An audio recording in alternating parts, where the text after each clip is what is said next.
Hello, everyone, and welcome to our second Alberta STLE meeting. I just want to introduce our topic for today is emerging issues and trends in tribology and lubrication engineering, presented by Paul Hetherington. I just want to introduce our Alberta section. So there's myself, Jacqueline Biron, who is the section chairperson. We have Pete as our vice chairperson, Kyle as our past chair, Sarah as our treasurer. Our program chair people are Clint, Ralph, and Yutong. Special projects is Ralph Baker. Our membership chairperson is Diane. And our Calgary meeting coordinator is Mirabelle.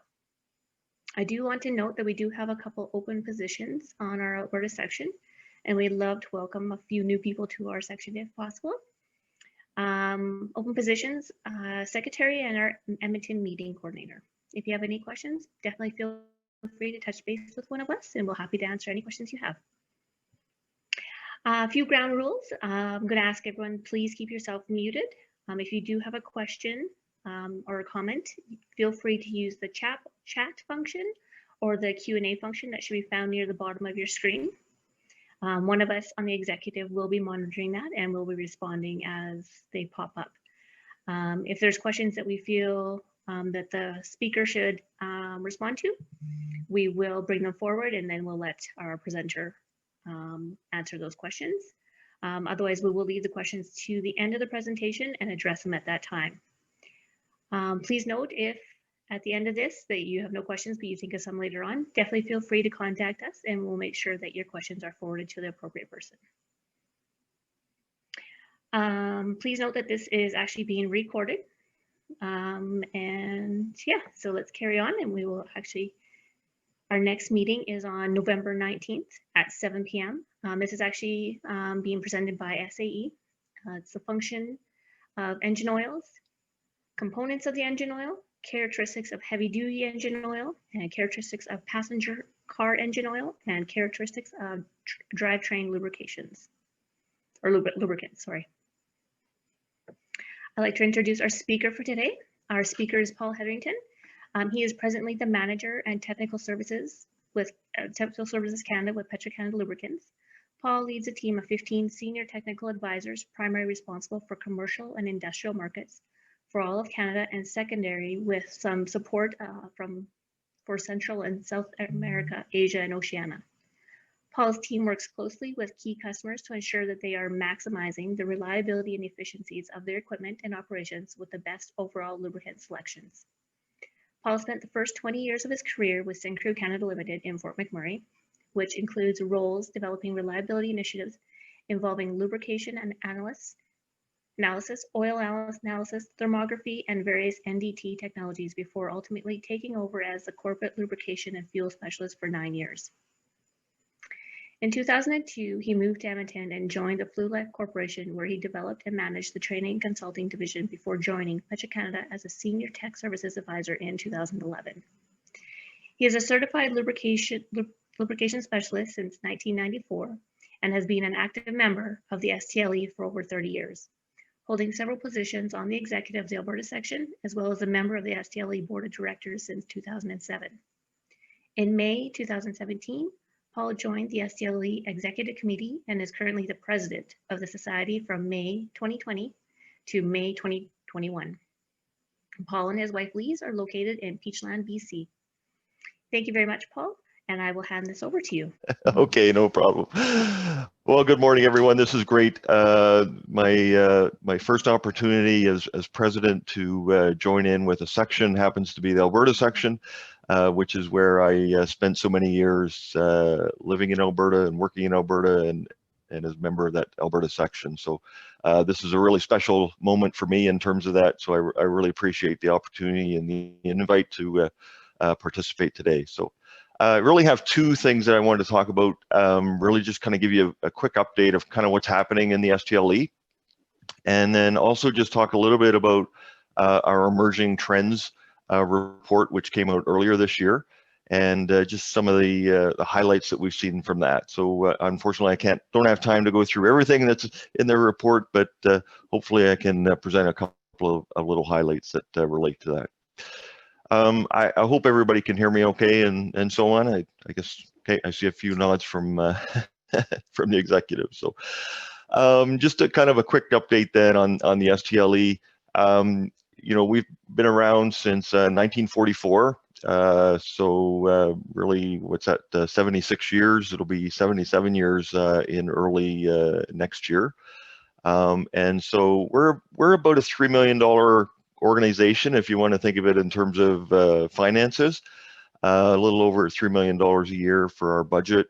But we support or have contact with about 12,000 people around the world, technical professionals and so on. We've got about 3,500 or so individual members, about 250 corporate members. And really we have members and people that we deal with in at least 70 countries around the world. So we really, even though we are originally a US based but more North American based organization, we do have a lot of participation around the world. Strong active volunteers, and of course a bunch of volunteers in the Alberta section as well. So that's really important. We are a volunteer organization. We do obviously have some paid staff. We've got really about 13 employees on the books, but we actually don't have 13 right now. We're actually down a couple. And right now we're just not sort of filling those positions until we kind of see where things go through the next year or so. But again, relatively small in terms of employees, but we have contact with an awful lot of people around the world. We got about 21 active sections right now, and our board of directors is made up of 24 members. We've got 18 directors. There's 5 on the executive committee, and of course our executive director as well. So, and our headquarters is in Park Ridge, which is just outside of Chicago. I wanted to share normally I wouldn't bother with this, but I kind of wanted to share the board photo this year. There's a couple small ones that are on the screen there. That's kind of typically what happens every year in May when the new president takes over and the new board of directors gets together. We all sit together and get our photo taken. Pretty standard kind of photo of a set of board of directors. Well, as you can imagine, we didn't have our annual meeting in May, so when I became president, it was all done virtually, all sitting in our home offices and so on, and so we didn't have the opportunity to get together to take a board picture. So it was kind of like, well, what do we do for our board picture this year to kind of celebrate the board? So we ended up doing something a little bit different. And so this is one of our staff members put this together. We were obviously supposed to be in Chicago for the 75th annual meeting in May, and so we've got a bunch of our board members are kind of hanging out of buildings here all over the place. We got couple of board members are standing down here on the street. I got a picture of myself here on the banner on the light post and so on. So it was kind of a neat little way to kind of have our board picture for this year. So definitely a different year from what we've had in the past. There's no doubt about that. So the other thing is the executive committee, and I don't know if you noticed, but on those other board pictures, the last few years, the president has actually given out a tie to the executive committee, and so the executive committee always wears the same color tie at the annual meeting and stuff like that. Being a bit of a radical that I am, I wanted to do something a little bit different. And of course, being the first Canadian president in about 27 years or so, I think, if I remember right, I wanted to do something a little bit Canadiana. So I got these scarves. And of course, I think most people in Canada would recognize that as being a Hudson Bay company, which of course is the oldest company in North America. So I thought it was something a little bit different to kind of celebrate my Canadian heritage. So as far as the STLE, our value proposition really comes around 3 things. It's our 3 pillars. It's really to connect with people, like-minded tribologists and lubrication engineers around the world, and to share information and disseminate our knowledge and stuff like that. And then really is to teach and to learn and to learn more about lubricants and learn more about tribology and so on. And so one of our key focuses really is around education and sharing that knowledge. And then the last pillar is really achieve, and that's about our certifications and our CLS and OMA and so on. And these are also really important to us and things that we want to continue to grow in the future. Just a couple of the next key events, and we'll kind of see how this all plays out. Let me talk about the one on the right first, because that's the one that's actually happening in the next couple of weeks. So the week of November 9th is going to be our fall Tribology Frontiers Conference. And again, this was supposed to occur we were supposed to be in Cleveland this year for this Tribology conference. Unfortunately, because of COVID, it's not going to be a in-person meeting. It's going to be a virtual meeting. So this is really our first attempt at doing a virtual meeting on a sort of a bigger event like this. I'm really looking forward to it. I think it's got it should be a good week. The one thing, by making it virtual, it's actually going to happen through the whole 5 days. Normally it goes from Sunday to like Tuesday kind of thing, but because of doing it virtually, we're doing it all week long. And you know, the nice thing about this is that you know, being from the comfort of your own office chair at home or wherever you might be, you know, you're able to see some of these presentations that you wouldn't otherwise maybe be able to expend the money to go to a conference and stuff. So for a relatively inexpensive fee, you can catch some of these particular papers, presentations that you think might be of interest. So I encourage you to go onto the website, take a look at the presentations that are on there. Registrations are filling up quite well, so we're quite happy with where we're at right now with that. So we've got more people registered today than what we had attend the actual in-person conference last year when we were in Chicago. So that's good news. And then, of course, the next big one that we're really talking about is our annual meeting next year, which will be in New Orleans. Fingers crossed that that will occur. Because our 75th annual meeting this year was completely canceled, this will become officially our 75th annual meeting again. And we're really hoping that we can have an in-person meeting, but probably sometime over the next month, more than likely before the end of the year. If not sooner, we'll be making a decision of whether we're going to try and go ahead and do a in-person meeting or whether we'll end up doing that one as virtual. But yeah, so that's just kind of where the status of those are. Just quickly, and I'm not going to go through all of these, but one of the things that that I wanted to do with the board this year was really kind of identify some key goals or objectives for the board to concentrate during this year. And so this was a list of 11 things that we came up with. You know, and I'm not going to go through all of these, but there's a couple of them that I think are important. And number 3 is really, I won't say it's the most important one to me, but it's one that I really feel strongly about. This is obviously a different year than what we've ever had to go through before. A lot of uncertainties with things. Obviously, canceling the annual meeting was a financial hit for us, and so on. And really, how do we go from here? And one of the key goals that I have for the organization is to come out the back end of this and still to be a relevant society. And you know, this is not just about balancing a budget, which we want to try and do, but we want to also be a relevant society at the end of the year. When you know, I finish my term in May and the board finishes that particular year.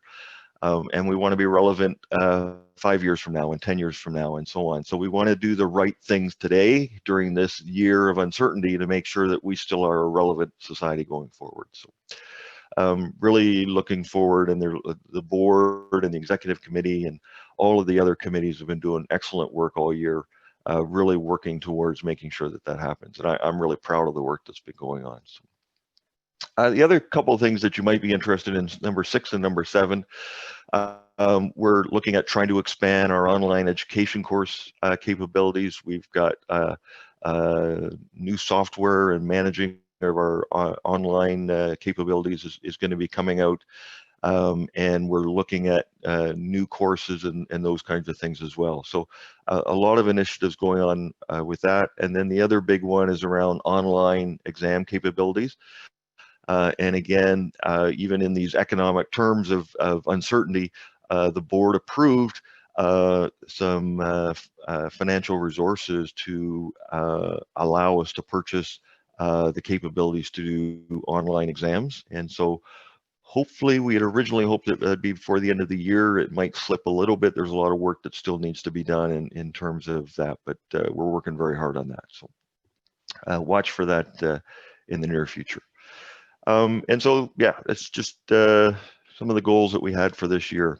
Kind of the last thing I just wanted to talk about in terms of what's happening with the society. This year, we finalized our strategic plan.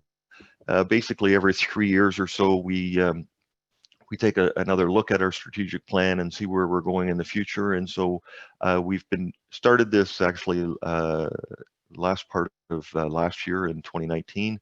And then earlier this year, we continued with the process with the board and so on, and finalized our strategic plan now from 2020 to 2023. Our purpose and mission statements haven't really changed. It's exactly the same. We tried to massage those a little bit, but we ended up being quite happy with that. And that's really, at the end of the day, I think it just goes to show that they are the way they should be, and they probably shouldn't be changing. The one thing that changed significantly this year was the vision statement. Our vision statement was a very long, wordy vision statement. And to be honest with you, in my opinion, it was a repeat of what the mission statement was, just said in different words. And so we talked about this long and hard, and we ended up coming up with something which is a little bit shorter and maybe to the point, and covers, if not all the bases of our organization, it certainly covers the majority of them, and that's really perfecting motion. And so whether or not that's, more typical things like we think of in terms of lubricants and gearboxes and compressors and those kinds of things, this totally applies to the medical field, where there's a lot of tribology going on. And I'm going to talk a little bit about that later on in the trends report.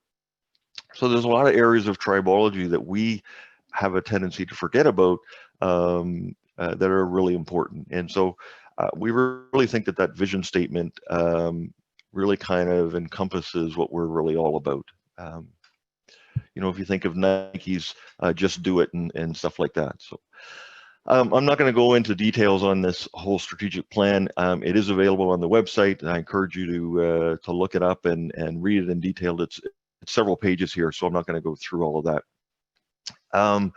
But it's broken up into 4 domains: professional development, technology and innovation, communications and advocacy, and of course, operational excellence. You've still got to be able to operate as a society, and that's really what domain 4 is all about. And again, I'm not going to go through all of these pages, but it was just to show you that we've got goals for each of those domains. We've got objectives, we've got strategies which we've put together, and then also some key performance indicators. And the nice thing about this part of the strategic plan is this is a living document. These strategies may be what we think we're going to do today, but world events change us, and we might change a couple of these strategies as we go forward over the next 3 years. But our key goals probably don't change.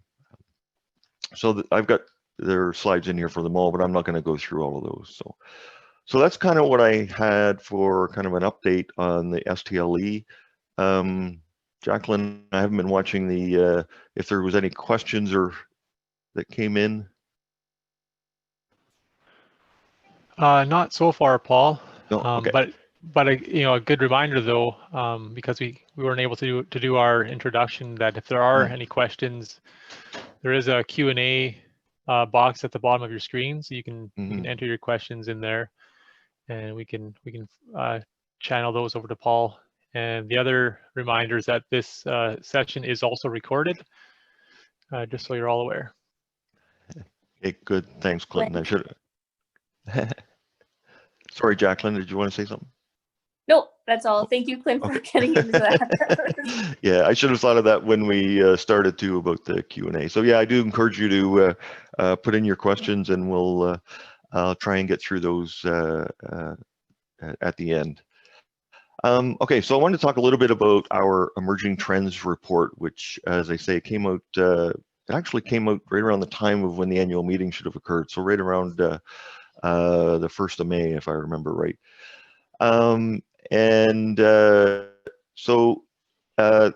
This is the report itself is about 71 pages long, and obviously in this half an hour or so, I can't cover off everything that's in the report, but I encourage you to go on the STLE website and get a copy of it and review it. There's lots of information in there, lots of numbers and figures and stuff like that. But it is a fairly comprehensive report. Basically, we go out and survey all of the people who are, involved with the STLE. I think we got feedback from about 600 people or so who have, had opinions in terms of what they see things happening in the future and stuff. And so it's really a collection of all of that information. The one thing about doing a report like this is there's, as much as you kind of predict what you think is going to happen in the future, things happen. And boy, do we know that this year in terms of 2020. Probably if I had put this slide together in January, I don't know if pandemics would have been the first dot, but it probably fits today. So in other words, it's just a reminder that regardless of the work that we put into this, and we're thinking about what the future is going to be for different things, there's world events and so on that can occur that changes what's going to happen.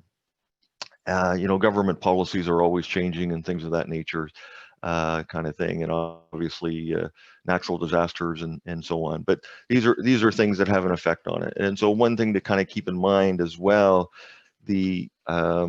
all of the interviews and so on for the report were done before COVID started.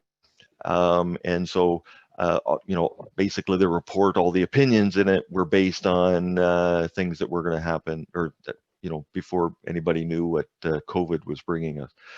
Having said that, we believe that really all there is maybe a little bit of a slowdown or a delay, but any of these trends that are, excuse me, that were identified are probably still going to happen. It's just maybe a slightly different time schedule than what we originally saw.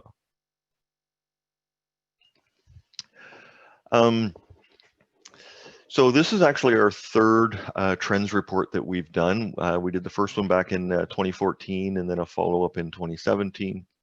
This is now the 2020, and really the plan going forward is to continue to do these on a 3-year interval, and really take a look at kind of what's happening in terms of that.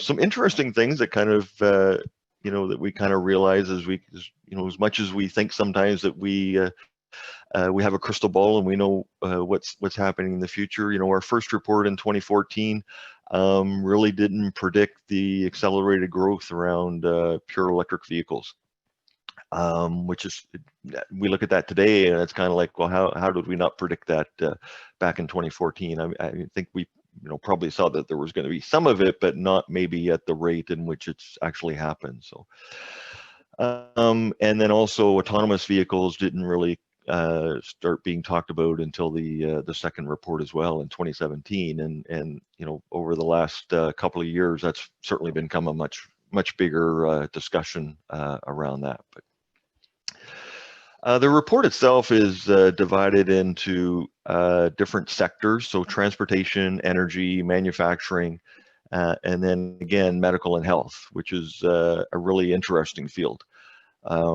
For somebody who spent most of my career talking about more transportation and energy and manufacturing, and to think about these other areas that tribology really does come into play. So, the other thing is really looking at the discipline areas of workforce issues and funding for research. Other government regulations that are going to continue to change and point us in other directions, and then of course the other aspects of environment and personal human needs and stuff like that. And so we tried to touch on all of these particular areas, and I think I've got 1 or 2 slides on most of the areas. But so transportation is really the first section, and I'm guessing for most of the people on the phone call that it's an area of business that everybody's familiar with. Most people drive vehicles and stuff like that, so we have that kind of interest in terms of transportation. So I think let me just go to the next slide here. So again, as I say, there's all kinds of information that's in the report. I've tried to summarize it into a few different slides here. And some of these I'll probably go through fairly quickly just because I do have quite a few slides in this area. But just kind of summarize, there was like 21 different areas that we're focused on in terms of the survey around transportation. These were kind of the top 5 that were identified as seeing a big increase or a increase in both the interest of that area and actual activities or improvements and so on. Surprisingly, or not surprisingly, I guess I should say, is that you know, things around electric vehicles is where we see there's going to be lots of changes occurring over the next few years, and I don't think that surprises any of us in terms of that. So really a lot of trends in terms of you know, transmissions for electric vehicles, just electric vehicles as of their own. Still lots of trends on hybrid vehicles, and so we'll kind of talk about you know, internal combustion engines and so on, but we still see lots of you know, lots of work going on in that hybrid vehicle, not just the straight pure electric vehicles. And then obviously the self-drive and then all the issues related to the electrical grid, which is kind of in the energy section as well, but that's really it's so important about the transportation in terms of electric vehicles and so on. And so again, lots of trends that are going to happen in that. So and so again, these are some of the other the areas and some of which were already on the previous slide. What's of interest here is that you know, the ones in red are still things that involve yes? Sorry, somebody. Okay, sorry, I thought there was somebody was saying something. Sorry. There was, or sorry, all of the items here in red are things that still apply to the internal combustion engine kind of thing. And so you're going to see some other slides later. We don't see the internal combustion engine going away as quickly as what some people are predicting. I guess we'll kind of see what really happens in the future, but for the most part, I think people do see it's going to be around for a while. And so there's all these trends that still relate to that internal combustion engine. Obviously, a hybrid vehicle still has an internal combustion engine. And, you know, that's still going to relate to emission reductions and transmission efficiencies and, you know, autonomous self-driving vehicles may still be those hybrid vehicles kind of scenario. Tire technology and improvements on that. And so so there's still going to be lots of work related to vehicles that probably still do contain an internal combustion engine. And so where do we see the focus on that? Obviously, better fuel economy is going to continue to be the force behind that, and really those reduced emissions. Those are the kind of the 2 key factors that are have been kind of driving the internal combustion engine for the last 25 years or so, and I think are going to continue to still do that. There's you know, obviously the lower viscosity engine oils, we've seen big changes with that over the last few years, and we're going to continue to see that. You know, 0W8 oils are not that far away in terms of becoming the norm at some point in time. And so, but you know, still lots of work around new materials, lighter materials, and all of those kinds of things. And some some standards in terms of fuel quality and so on. I'm really kind of interested to see where that's going to all, what are going to kind of happen related to fuel in the future as well. But of course, electric vehicles, lots of work to still come with electric vehicles. We've made significant progress over the last few years in the pure electric vehicles, but still a lot of things to occur. You know, newer materials, both the ultra high steels, high strength steels, versus aluminum. Obviously batteries, and you're going to see that in some of the other slides, that lots of work around batteries, getting more power, longer life out of the batteries, but reducing that weight of the battery. That's a significant issue with a lot of electric vehicles, is the weight of that battery.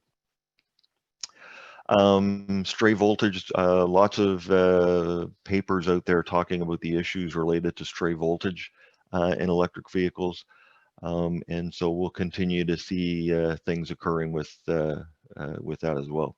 And right now there is no real electric vehicle lubricant standards, but I guess we'll kind of see where some of that's going to occur in the future. I don't know if it'll ever kind of match what we have today with the API and so on for our oil standards and the transportation side, but I guess we'll kind of see.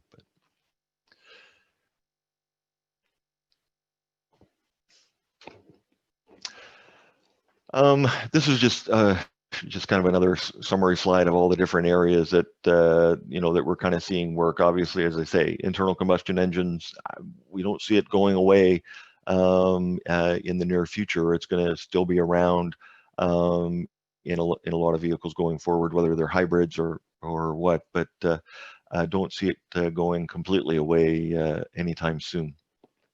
But obviously, those lower viscosity engine oils and transmission oils, reducing that friction even more and improving fuel economy and so on. And obviously, extended oil drain intervals, you know, and then I worked around the electric vehicles and probably moving to even more synthetics as we go forward, and you know, higher viscosity index oils, and again, the oxidation resistance and stuff like that. So lots of areas where there's still a lot of work that's going to occur going forward. No lack of work for us to continue to work on as we go. So that's kind of a little bit of a summary of the transportation side. As I said, there's a lot of information in the report that you can kind of pick through to kind of pull out some things, but I just want to kind of give some quick highlights on some of these areas. So next one's really around energy, which is also a big area. So and again, the top top 5 areas that I kind of pulled out of the report, where we see the you know, the biggest work occurring on is you know, around energy storage and batteries. And remember, battery sounds like energy storage, but energy storage is bigger, more encompassing. There's a lot of things related to energy storage, which is not really related to batteries. You know, whether that's you know, hydrogen systems and so on, or you know, the water that's in a reservoir in a lake behind a hydro dam, that's an energy storage kind of thing. So it's a lot of areas that involve energy storage that's over and above just a battery per se. And a lot of that is, you know, trying to balance out this whole wind and solar. The sun doesn't shine 24-hour days, and the wind doesn't blow 24 hours a day. And so these are great alternative methods for energy, but you know, what do we do when the wind doesn't blow, and what do we do when the sun's not shining, and so on and so forth. And so really still lots of work to be concentrating on that. But obviously, that, you know, batteries is a big thing, especially when it comes to electric vehicles. Getting better, longer battery life, more miles to the charge, and lighter weight are some of the keys that we really kind of see happening in the near future. But again, there's other areas that are still going to see some changes in terms of hydroelectric is still going to be going on. Big project in Site C in British Columbia. So we still see that trends towards that. Maybe not significant, additional things, but I'm sure we'll continue to see some. Obviously the solar, the wind energy, biofuels. It'll be interesting to see what really does come out of nuclear. More and more stuff about smaller kind of nuclear units, and whether that's going to happen in the near future. I guess we'll kind of see. And there were questions in there for people to answer about oil sands and coal. And surprisingly enough, you'll see on a slide in a bit here that coal is still seen to be a major source of energy over the next 20 years, and maybe not dropping off as much as what I thought. And so I find that very very interesting. But there's no doubt that some of these areas are going to drop off, but I think they're still around for a while. As I said, the energy storage and batteries is going to be a high area of focus as we go forward. Better, cheaper distribution of energy. It's one thing to have everybody's driving an electric vehicle, but our distribution system today is not designed for it. We need more energy, we need more infrastructure, all of those kinds of things. And so lots of work that needs to go and figure out how to make that bigger, better, and more efficient kind of thing. So, and things like battery disposal is also going to be more of an issue as the older batteries end up needing to be replaced, and where does the old battery go, and so on and so forth. So lots of work around that, and again, hydrogen fuel is still lots of work still going on in that area. 20 years ago, there was a lot of talk about hydrogen fuels, maybe even more than that now. I'm trying to think back my career, but it kind of dropped off there, I thought, for a bit, but seems to be coming back with more interest lately. So. Again, solar is going to be a key focus going forward. We've got all of this solar energy that's there, and in one aspect, the solar energy itself is free. Harnessing it and turning that into useful energy isn't free, but there's a lot of work which has occurred over the last 20 years in terms of solar energy, and it's going to continue to grow. It's a very significant field. A lot of issues to still be resolved or maximized in terms of that, and so a key area for focus, no doubt about that. This is just a slide. I was going to take this one out, but I left it in. It's just kind of the pricing of what electricity costs in different countries. So you can see this was June of last year. So kind of on average in Canada, about 11 cents per kilowatt hour. US is about 15 cents, so comparison that way. But this is a big factor in terms of really the efficiency or the economics, I guess I should say, of electrical vehicles in some countries where because energy cost is so high or electricity costs are so high, it's less as a less of an advantage in terms of the choice of that. So, but yeah, we'll continue to see how these are going to change as time goes on. I thought this slide, which actually wasn't officially part of the trends report, but I think is also useful. I thought was quite interesting. You know, this gray box here in the middle is the renewable energy, so wind, solar, and so on, and you know, significant increase from where we are in 2020 to 2040. So just in the next 20 years, a significant step change in that. But some, I guess, not significant drops in other things. I was quite surprised to see coal, if we compare the 2020 to the 2040, looks like similar kind of sizing, and so that's quite interesting in terms of that. A little bit more on the natural gas and then total liquids, probably actually about similar, which is also a little bit kind of surprising. So if we think about really the changing from where we are in 2020 to the change in 2040, you know, I guess most of that is kind of coming from the renewable energy side, and maybe a little bit more natural gas kind of thing, but not necessarily a significant drop in some of those other areas. So we see hydroelectric, a little bit of a change increase, but not dramatic compared to others, and really not a lot of change on the nuclear side. But I guess we'll kind of see where that really goes. So manufacturing, and again, lots of changes occurring in manufacturing, and big focus around productivity of that.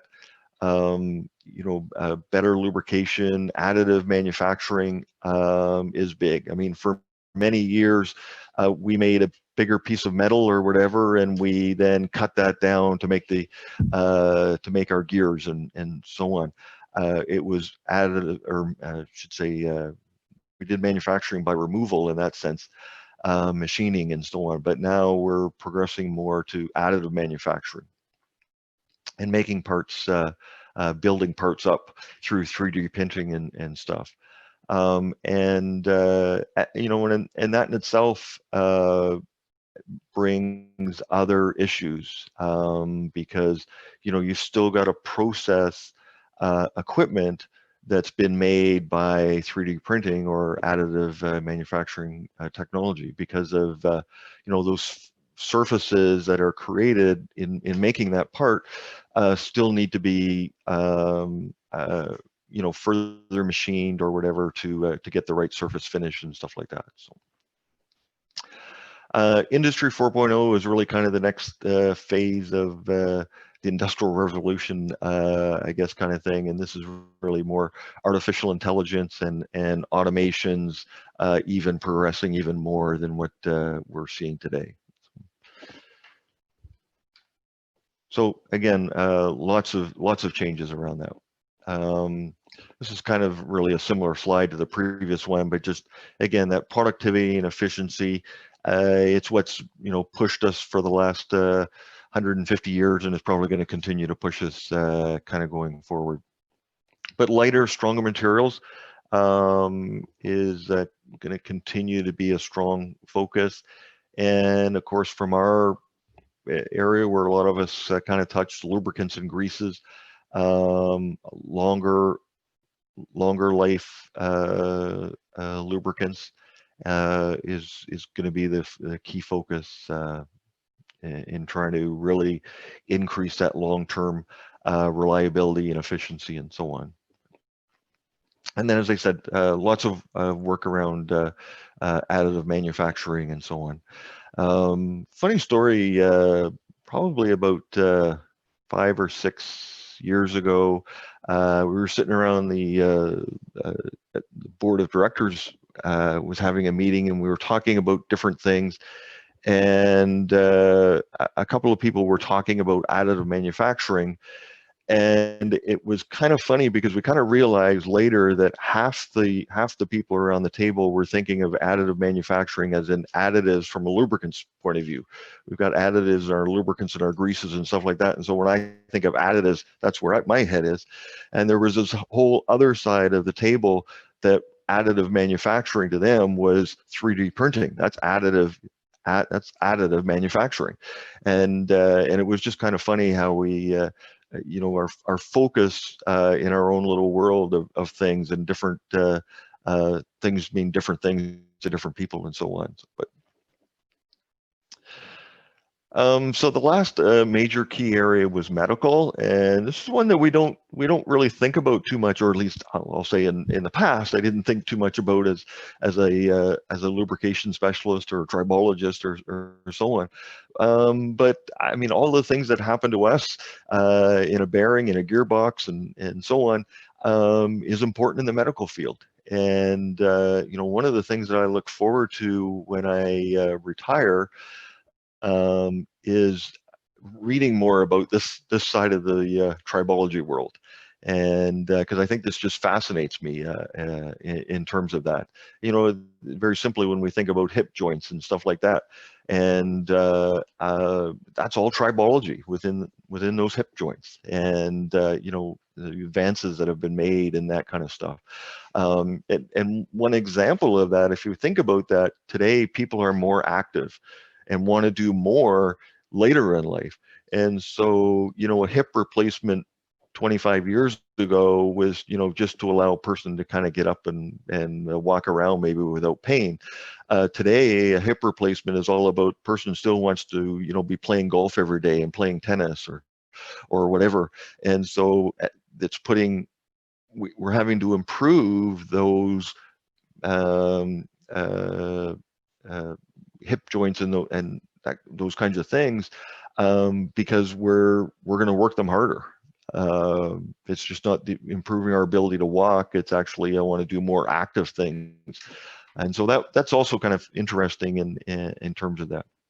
Again, additive manufacturing, or the 3D printing in the medical side is again going to be huge, and kind of thing. And so, yeah, prosthetics, lots of changes coming with that. So, changes in materials, and it's really going to be interesting to see where this all goes. And so, as I say, it's one of those areas that we don't normally think about, or I'll say, I apologize. I think in my world of influence and so on, hasn't been around medical tribology, but it is a key thing that is out there. And so, you know, from a section point of view, maybe one of the things that you look at doing is actually having somebody come in someday to talk about that kind of stuff. Maybe there's somebody at U of A or U of C that's doing work around these kinds of things, and you know, what are the tribological issues that they're having. So it's all pretty fascinating. Oops, sorry. So again, the additive manufacturing, obviously, reducing costs of you know, replacement devices and implants and so on and so forth. And you know, the advantage of this is making them tailor-made for individuals. You know, getting it to be exactly what that particular person needs and so on. So yeah, again, there's just all kinds of little things that we just kind of forget about in terms of this kind of tribological issues and so on. But it's kind of an interesting field. Okay, the last couple of sections here are more related to, you know, other factors sort of outside of the industries. If we think, I mean, they're inside the industries, but sort of other factors, you know, workforce issues. Again, not surprising that the number one concern, if you want, that people see for the next few years is really about the aging workforce and that knowledge base going out the door. And how does that get replaced? And is there enough people coming up through the ranks, you know, gaining that knowledge and so on? I find this one very interesting, you know, and I think about, you know, I first went to Syncrude in Fort McMurray in 1979. So I've, you know, 41 years ago, I kind of have had my nose stuck in a little bit in the industry world of things like this. 41 years ago, I heard the same thing. People were saying, "Oh boy, we're in trouble in the next 5 years. You know, we got all this aging workforce and people retiring, and you know, how are we going to survive later after all these smart people leave the organization, and you know, the organization is just going to fall apart and stuff like that." And so what I find interesting about this seems to be a common statement that people make, but we do seem to figure it out. You know, we haven't fallen apart over the last 40 years. We've actually progressed and so on. So it is an issue. There's no doubt about that. And so, I mean, the advantage or that just tells us we need to do more training with people. And so we can participate and help with that in terms of, you know, training the workforce to make sure that we can handle it when all of these people with all their great years of service and knowledge end up retiring and so on. But so yeah, just lack of trained workforce. Continue to see that there's going to be more issues with that. But again, I think we'll figure it out. I guess if anything that I've seen over the years is that we will kind of figure this stuff out. But it does provide opportunities for organizations like the STLE to make sure we're providing the right education programs, and for our local sections to help support people in terms of that. So some issues around students that they think is going to be harder and harder to attract students into the world of tribology and so on. I don't think we've seen that yet, at least from conversations that I've had with a lot of the professors around North America, but it is a concern that some people have of what's going to happen going forward.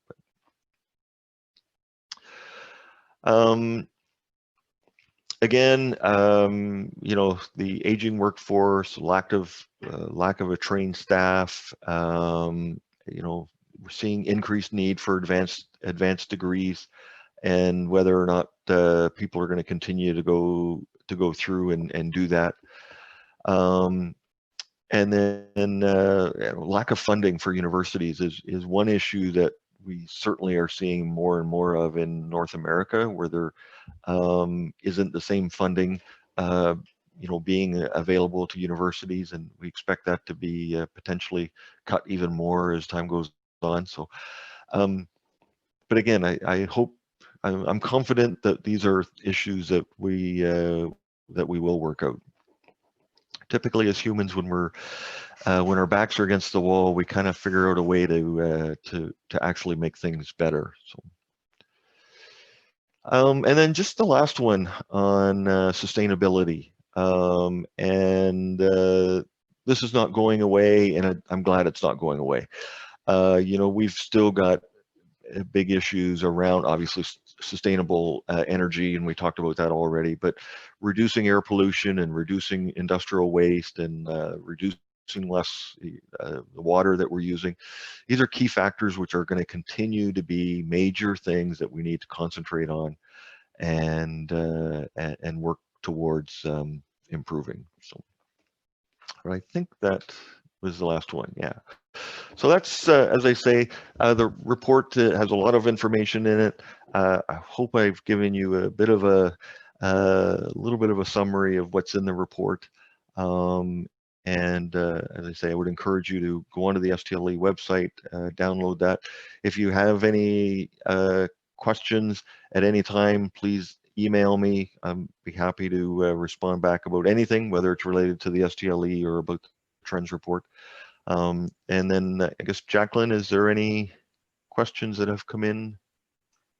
There was one earlier. How has the corporate sponsorship changed towards the STLE and programs and events during these interesting times? Good question. So so far we haven't seen a lot of change in that, but I will admit where there's a little bit of an unknown is a lot of our corporate sponsors. We have a lot of corporate sponsors for the annual meeting, exhibitors and so on, and corporate sponsorship that occurs around the annual meeting. And right now, I will say that it's not progressing as well as it has in the past. And it's not that organizations aren't willing to provide the money and support. They're really just saying, like, what's happening. You know, we're willing to commit money and support to corporate sponsorship, but can you tell us what's going to happen in May of next year? And we're kind of like, well, we're not 100% sure yet. We think we know what's going to happen, but we're not 100% sure. So we do expect there to be some reductions. There's no doubt about that. I mean, there are some organizations out there who are hurting really bad, and whenever that happens, whatever economic conditions occur that causes financial troubles for certain organizations, corporate sponsorship is always one that kind of gets cut, like training and everything else. And so we expect that there will be some of that. But up until now, we've had a lot of really good dialogue with a lot of our corporate sponsors who are still saying they're willing to support and help going forward once it's clear what that is, kind of thing. So, great question. I'm just reviewing to see if there's anything else that's popped up here. There's just one question regarding this presentation being recorded. So it is recorded. It will be reviewed, and then once that's approved, then we will, if allowed, we will share it. So definitely, if you're interested, we'll have no problem doing that or sharing it with you. And I'll be glad to make a PDF copy of this as well if anybody's interested in it. So perfect. So you can definitely email the Alberta section, and we can definitely help from there, as well as any questions that may pop up, maybe at a later date, or when if you happen to look at the PDF and have questions from there. Definitely feel free to email us. We will forward anything that we obviously cannot answer to Paul, and then Paul will address it from there. Jacqueline, there was one question that was in the chat asking, why is it difficult to attract students into tribology, and what professions attract them now? So I think there's it's like anything, it's the competition for, you know, what people want to go into. And one of the things that we've struggled with and we've tried to improve is really just getting people aware of tribology. And because there's so many people that, you know, they end up in university and had never heard of the word tribology yet. And so, you know, one thing that we want to do is really, and we've done this with STEM programs with high schools and so on, of getting them, of teaching what tribology is all about at the high school level, so that there's that interest to go into tribology literally from day one when they're going into university. And so it's just really the competition, I think, for other industries, and there's potentially a kind of a drop in enrollment of universities, and so I think it's just kind of related to that. Sure. Good question, though. Is there any other questions?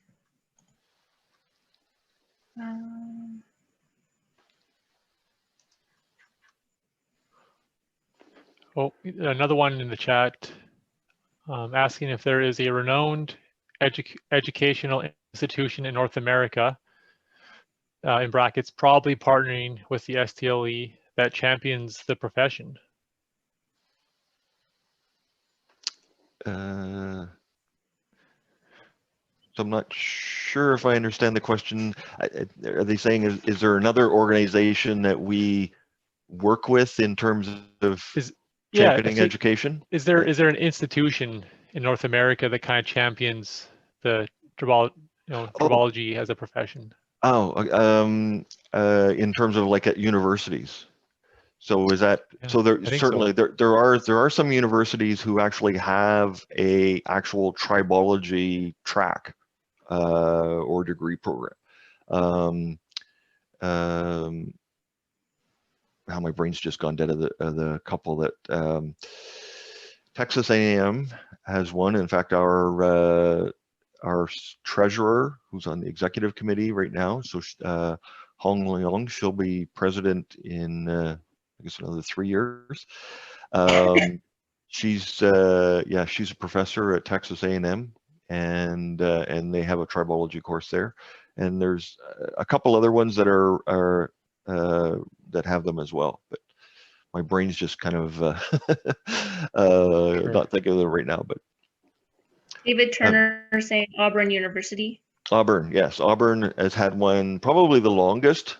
And then I know Right. University of California at Merced has one as well. So there are definitely a few. They're becoming a little bit more popular, and which is a really good thing. Yeah. And I know the Toronto section, STLE section, has been working with the universities in Ontario and trying to help promote some tribology courses as well. So.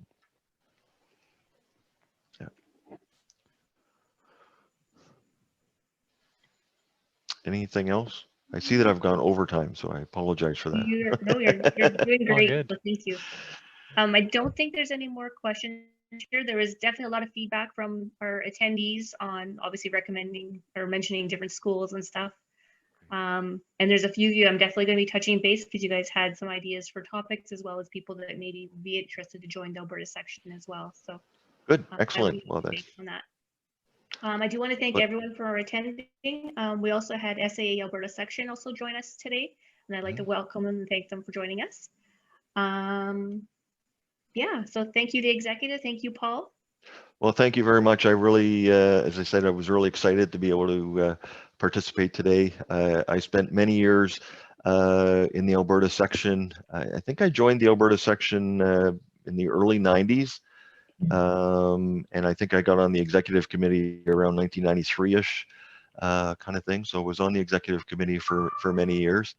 Yeah, I really, I miss being in Alberta and being part of the Alberta section more often. And unfortunately, since I moved to BC, I haven't been able to get to many of the meetings there. But every once in a while, I've been able to squeeze in a visit. So hopefully that'll happen again anytime soon. But yeah, as you know, as STLE president, if you ever have any questions or suggestions about what the STLE could be doing, glad to talk to people about that. So, and you've got one of your members, Evan. I think I saw that Evan was on today.